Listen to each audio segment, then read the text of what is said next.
L'hôte et le président de la réunion de Sotchi était le premier ministre russe Dmitri Medvedev.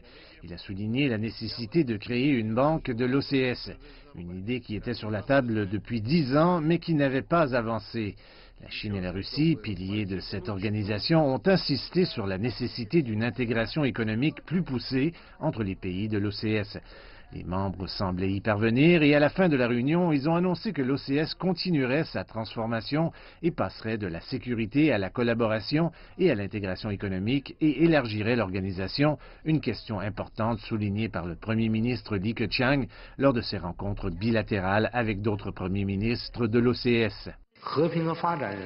La paix et le développement restent des problèmes majeurs dans le monde actuel et nous devons promouvoir une vision de sécurité commune, globale, coopérative et durable pour construire un environnement régional sûr et stable. Depuis un certain temps, l'Iran faisait pression pour pouvoir adhérer au groupe. Certains pays membres, comme le Tadjikistan, étaient auparavant opposés à l'acceptation de cette candidature. Mais après la réunion de cette année, le groupe a annoncé que l'adhésion de l'Iran était sur la table pour l'expansion future de l'OCS. Et l'Afghanistan pourrait rejoindre aussi l'organisation dans un proche avenir. Les chefs de gouvernement de l'OCS ont également souligné la nécessité d'une stabilisation rapide de la situation en Afghanistan.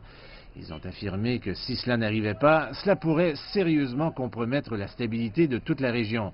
Ainsi, l'adhésion de l'Afghanistan au groupe devrait être bénéfique pour tous. Après l'adhésion du Pakistan et de l'Inde à l'OCS cet été, l'ouverture des portes à l'Iran et à l'Afghanistan montre clairement que l'expansion est l'une des principales priorités du groupe.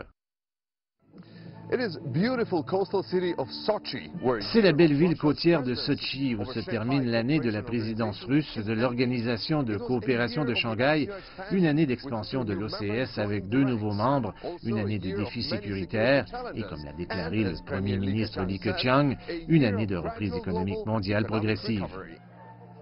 En 2018, la Chine assumera la présidence tournante de l'OCS.